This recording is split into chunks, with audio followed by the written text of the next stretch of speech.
What up guys, welcome to Crash Cars. Today, as you can see, we have the magnificent Acura NSX. Now, little background on the NSX. It was one of the most popular mid-range sports cars of its time back in 2005, from 1996 to 2005 to be precise. And with 2005, we all cried our eyes out because they discontinued the NSX. And they left us on a cliffhanger until about 2010. And Acura decided in 2010 that they were gonna completely rebuild the car, but they were gonna keep a V8. Sadly, with 2010 and the stock market crashing and all of that, they decided to discontinue that project as well. But in 2012, they decided they were gonna do it again. And they were making good headway. They had a prototype out, they had everything. They just felt ambitious and wanted to ask the Acura gods for turbos. And they went to Japan and they asked the Acura gods, please, can we have turbos? And the gods granted them with turbos. So they went back to the drawing board with the motor and realized that their design in 2012 was a horizontally mounted motor. That means the motor sideways in the car, not linear. And that design would not accompany turbos. So they had to completely scrap the car and rebuild one. And when they rebuilt it, they decided to start it up again in 2015 with this variant of the NSX. Beautiful, right? I mean, come on. Anyway, with the motor, they decided to get rid of the V8. They got a V6 and they put it in line with the chassis. But also, an interesting thing they did was they took a hybrid technology just like the 918 Spider, the LaFerrari, and the McLaren P1. It's got electric motors. It's got 3 in total inside the car. It's got 1 for the front left, 1 for the front right, and 1 between the engine and the transmission. The one back there helps between shifts. It keeps everything going smooth and it helps you keep going down the road as you go. And the one on the front left helps with torque vectoring, same with the right. And now, for those of y'all who don't know what torque vectoring is, it's when you go into a turn and you say you turn left, right? You put the input in on the steering wheel and a computer reads it inside the car and it wants to go, okay, that much, all right.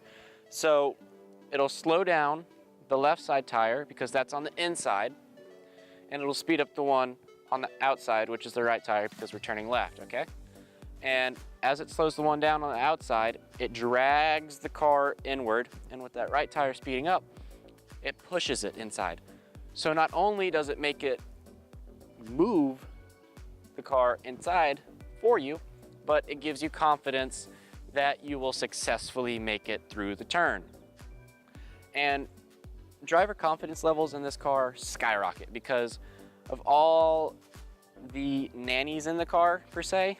Traction control, torque vectoring, all of that fun stuff. It makes it feel like you could drive it at 300 miles an hour when you drive a Prius on the daily. But anyway, that little V6, it gets this little car that weighs less than 3,500 pounds. I mean, it is a heavy car because of all the electric motors and the batteries. It gets it down the road in under 3 seconds. Average is about 2.9 and a top speed of exactly 197 miles an hour. Now in 2015, when they did start to design the car again, they decided to use many materials ranging from steel aluminum and carbon fiber. For steel, they use that for the space frame, strong and sturdy. And aluminum, obviously the body panels, but they also used carbon fiber for some of the body panels, like the roof. And for arrows, carbon fiber as well, like the front splitter, rear diffuser, and spoiler, and carbon throughout, including the engine bay and in the interior as well. Now, they used carbon ceramic brakes, which, as any car person knows, are monster brakes. They do incredible with heat and high speeds. They are just a performance brake. Thankfully, Acura put those on. And they also designed the air intakes to go through the car, which was a massive step forward in car production and ideas. Now, when air travels on the front of the car, it comes through these massive intakes and actually come out again, right here through the hood, travel over the mirror, and through here into the air intake for the engine. And there's also, like in the Ford GT, a space for it to travel back that I can actually fit my hand through, for it to go over the rear wing and imply downforce.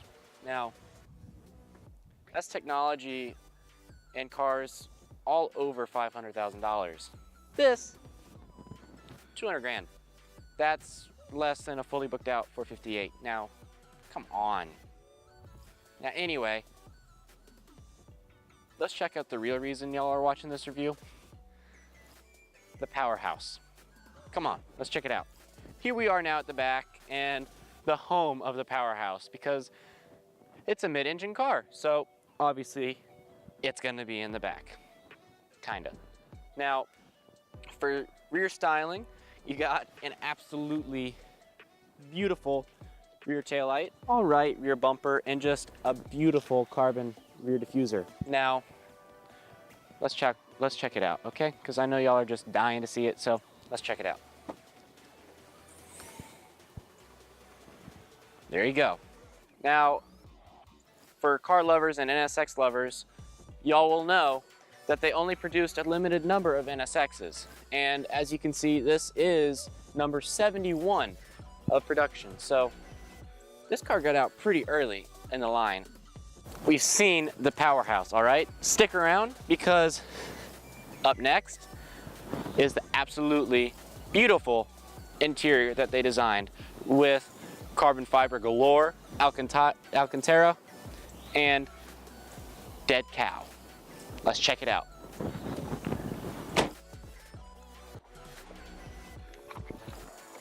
All right, you guys, check this out.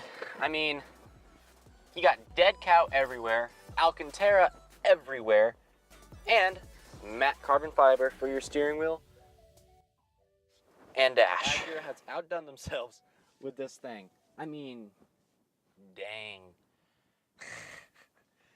Now, you still got your typical Acura infotainment system in here, which includes XM radio, FM radio, AM radio, Sirius, all that fun stuff, and Apple CarPlay.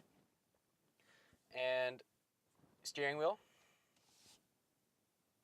normal Acura steering wheel, except for the design. I mean, when I say normal Acura steering wheel, I mean the airbag and the button display. Now, what they did here with the steering wheel, they did the top in matte carbon, and then the accents in matte carbon with a leather steering wheel around the side. And Acura prides himself on the fact that they had the stitching hidden for your hands. Ooh. But it's very impressive. It's very comfortable, and everywhere you hold the steering wheel, your hands just fit perfectly. Talking about driver comfort and just driver confidence. It's just, you're confident holding the steering wheel. You're like, oh, I can do this. And comfort. The seats, they're not little tiny carbon fiber bucket seats. They're very comfortable, spacious leather and Alcantara seats. You could daily drive this car. I mean, that's what it was designed to do. It's just a comfortable car to sit and ride in. And let's see, for performance, what else is there to say other than it freaking screams down the road? Now, there's a way to change the performance, okay? Right here, you got the dynamic mode selector. You can change it from the left over here, from quiet to Sport Plus, and then track if you hold it in Sport Plus for 5 seconds. And what quiet does is quiet makes the car quiet. You use the hybrid system, and basically all it does is it turns the electric motors on primary, and whenever you need horsepower, the engine kicks in. Sport, all that hybrid crap goes away, and you are left with a pretty good sounding V6 for a soundtrack.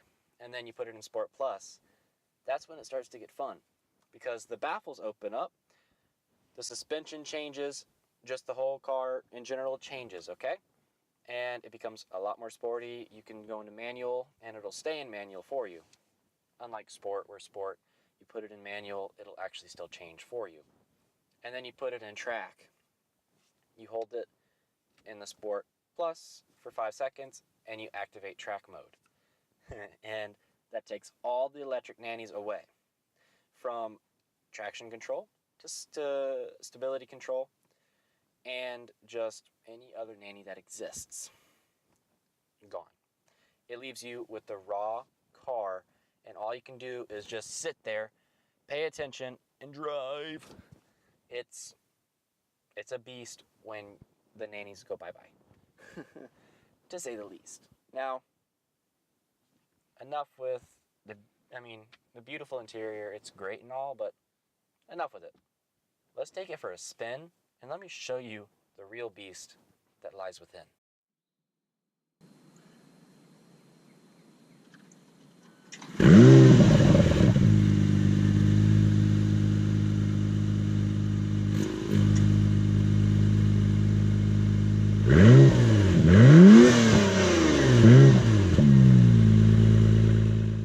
Well, what a great soundtrack, right? I mean, that startup is insane.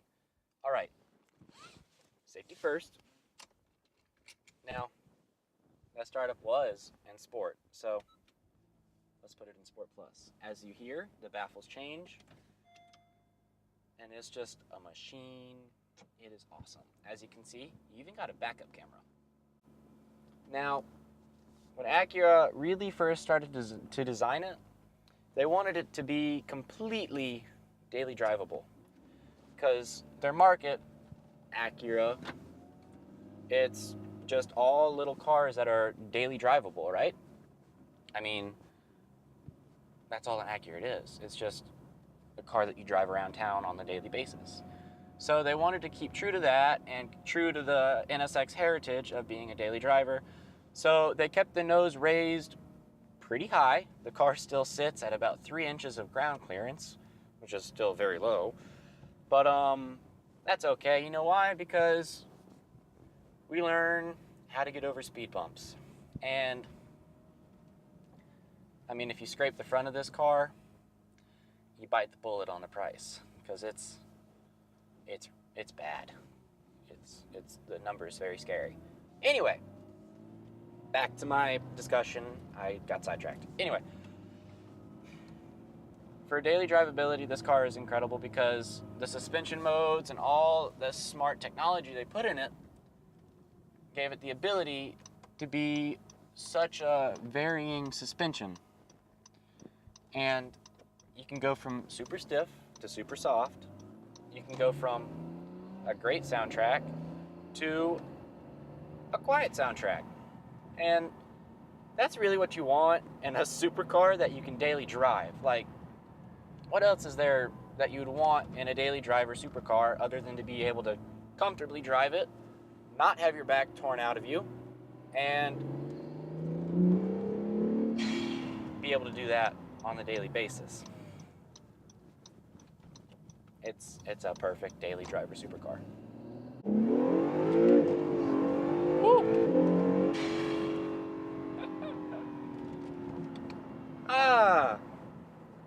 Got the tail end out on that one, y'all. Woo! What fun, right? Driving a supercar in the rain. But hey, It's not in track. Those nannies were there, and I wasn't really worried. It was fun. Oh, just listen to the click of that. Ooh. And that turbo, that turbo whine is just beautiful.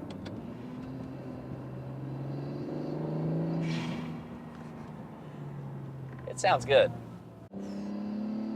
This car just eats up turns. I mean, that torque vectoring system, wow.